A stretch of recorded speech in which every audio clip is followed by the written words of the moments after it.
2011 toll പിരിവ് തുടങ്ങിയ സംസ്ഥാനത്തെ ആദ്യ BOT പാതയാണ് മണ്ണുത്തി ഇടപ്പള്ളി ദേശീയപാത. പ്രതിഷേധങ്ങളെ അവഗണിച്ച് 3 വർഷത്തിനിടെ മൂന്നാം തവണയാണ് പാലിയേക്കരയിൽ ടോൾ നിരക്ക് കൂട്ടുന്നത്.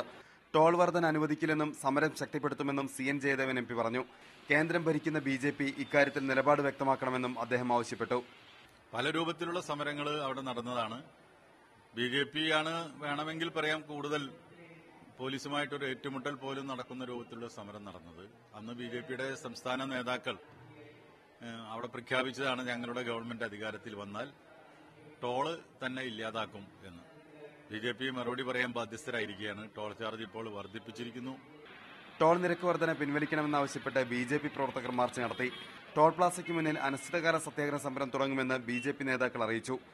അതേസമയം കരാർ വ്യവസ്ഥ പ്രകാരമുള്ള ഡ്രൈനേജ് നിർമ്മിച്ചിട്ടില്ല.